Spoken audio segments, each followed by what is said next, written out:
Here's a look at this vintage fan. This is a 12-inch Sanyo oscillating fan from at least the 70s, and this is a rare model I haven't seen in person. Came from a thrift store. The price I paid was less than what they asked for. I was able to go down. It has been sitting there for a while. Say it's not working, but it did work when I plug in past this non-polarized plug. It says Sanyo on here. I've seen YouTube videos of Sears rebadge models in their green color scheme that says the Sears Roebuck logo on the badge.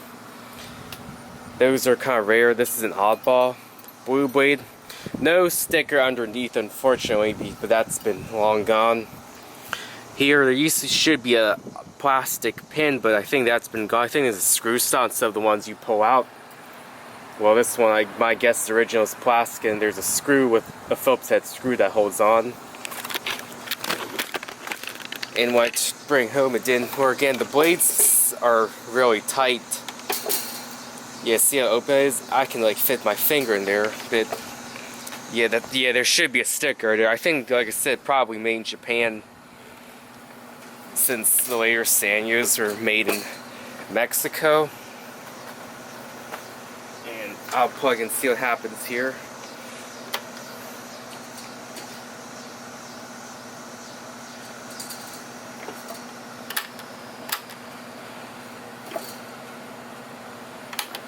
Yeah, I think there's a loose connection somewhere in the switch, the wirings, or the motor, but I'll take this apart and see the culprit. It's time to take this fan apart, starting with the removal of the front grille, then the badge off the front grille using a Phillips head screwdriver for easier cleaning.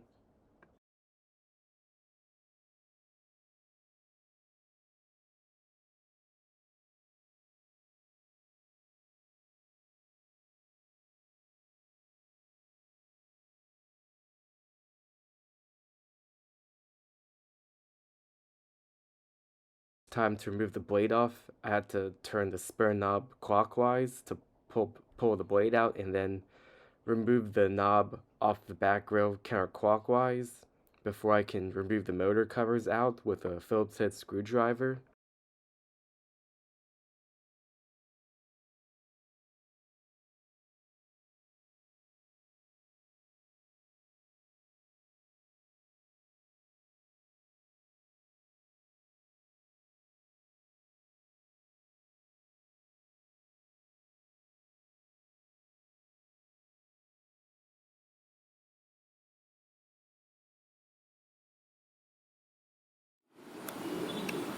Here's the motor after taking apart the plastic covers off.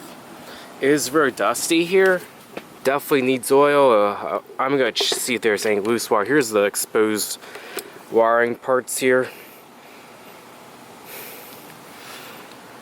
I think this is a huge capacitor. It looks like I haven't seen a capacitor like this before. Unfortunately, like I said, no sticker underneath. I don't know how that's gone. It's so dusty here. I'm gonna get a blower mode, vacuum and blower mode to blow this dust out. And my 3-in-1 bottle again.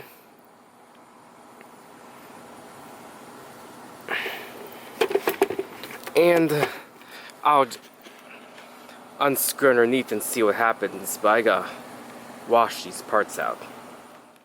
Now it's time for me to wash these parts out with a garden hose as much as I can to remove the dust off before drying it off.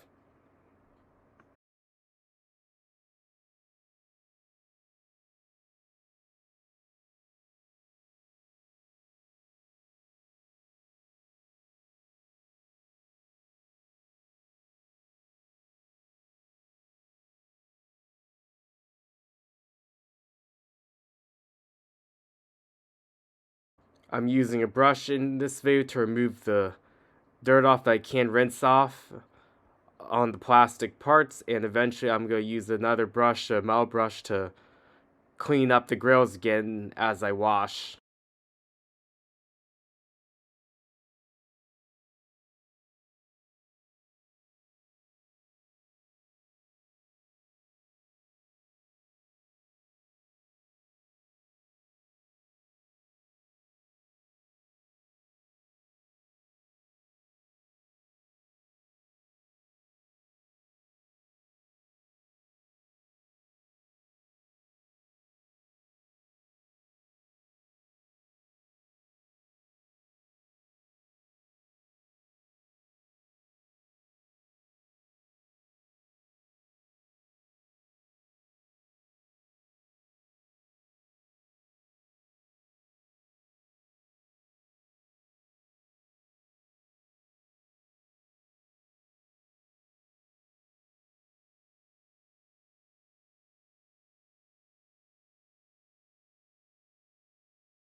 Now I'm using a metal brush to clean up the grills here to get as much filth off and maybe rust off as I can, and rinse out again with the hose before air drying on the ground.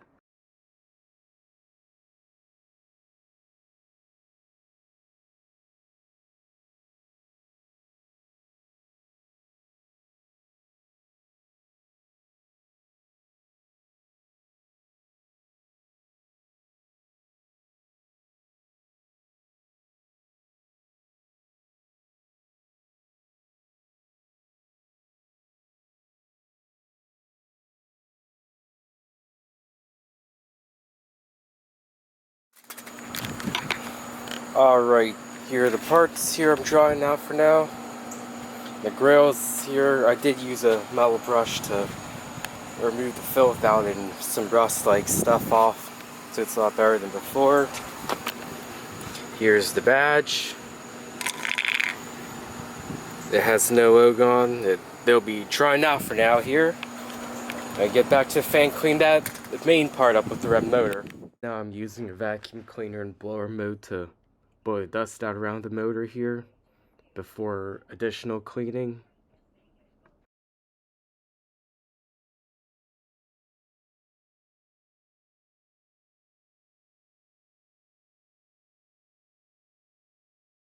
It's time to remove the base plate off here with the Phillips head screwdriver for additional cleaning, and I'll take the switch apart too to clean it up.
It's time for me to use 3-in-1 oil to oil the front and rear bearings of the motor, and I'll do this slowly to avoid making a mess on the table.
It's time to use deoxit here to spray around the switch controls here for the speeds and on-off switch. Then it's time to spray this around the wiring on the motor.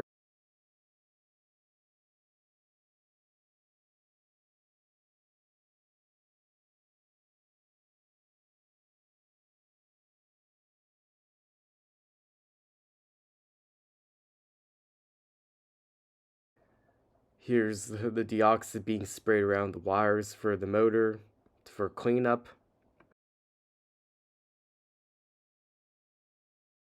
I tried this fan out after cleaning with deoxit and still won't work, even if the motor wasn't locked up, so it's time to take out the old capacitor and replace it with a new one coming up. It's time to use a soldering iron here to help desolder the wires off the old capacitor.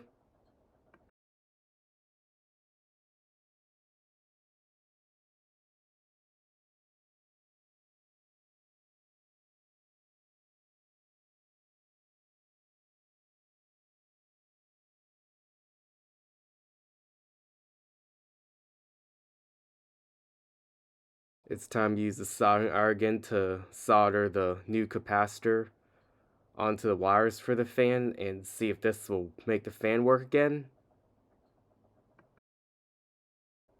I use the multimeter to connect between the plug and the connectors for the switch. Connect one end to the plug and one end to the power controls, and there's open connection between, so that's why I had to replace the power cord with another power cord I found.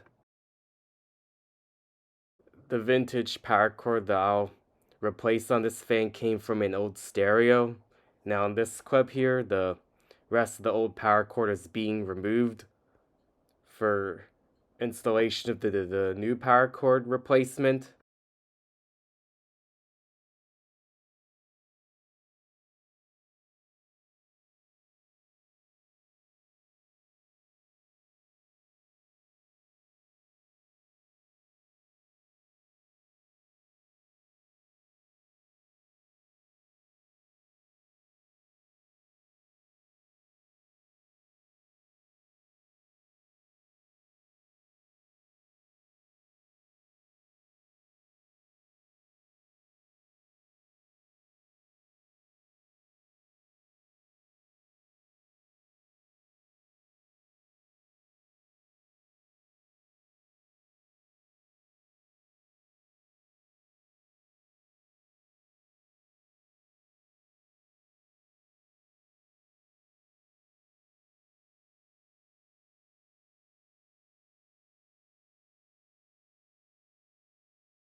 Here's part of the new power cord being installed onto the switch.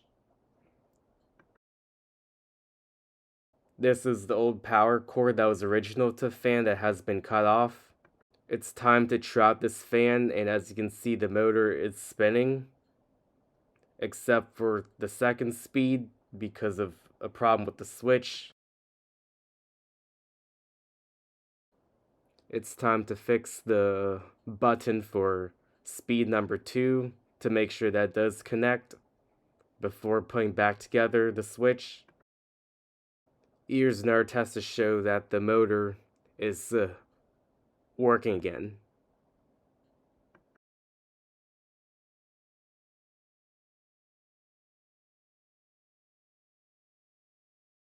Here's a close-up of the speed controls after repair and the cord being replaced.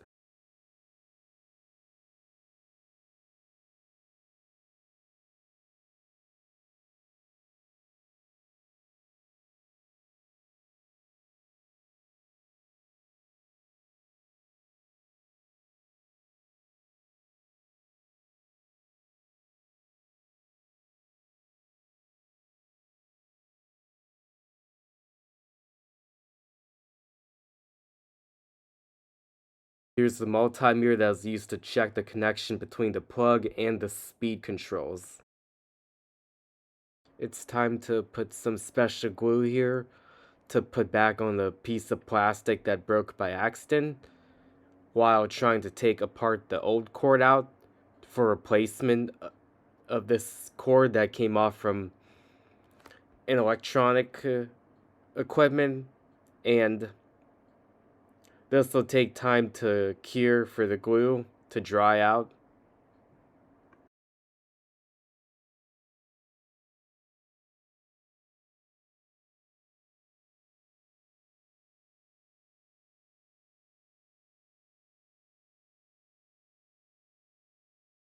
Now goes on the plastic piece that broke off by accident, slowly here, and this will harden eventually, hopefully by the next day at least, or a few hours later.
Here's another view of the plastic that's been fixed and glued back on. And another look at the cord here, the replacement cord that was installed. Now it's time for me to put the plate back on for the fan and use a Phillips head screwdriver to put the screws back in after replacing the power cord and fixing the push button controls again.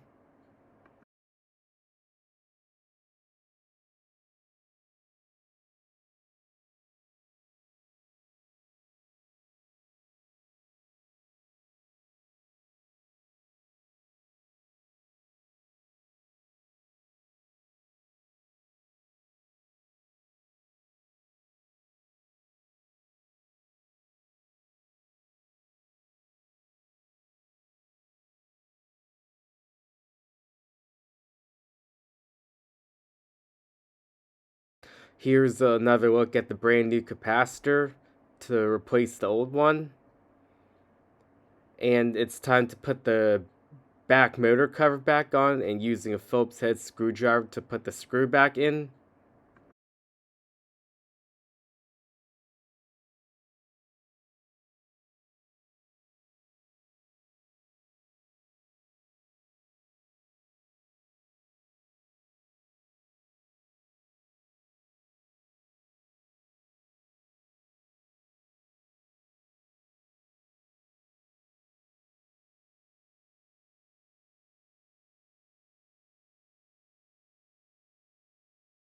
It's time to put the front motor cover back on for this final assembly, and then use a Phillips head screwdriver again to put the screws in, and then I'll put the back grill on, the blades, and the front grill back on.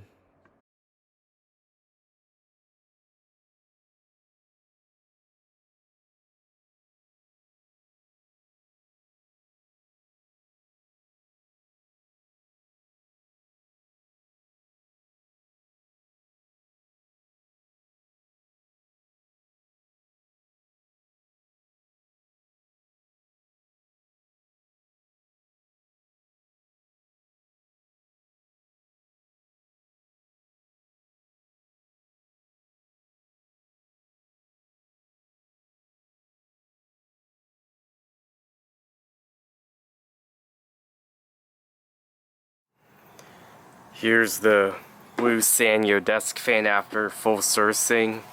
So it's time to do a demonstration of this on now on every speed.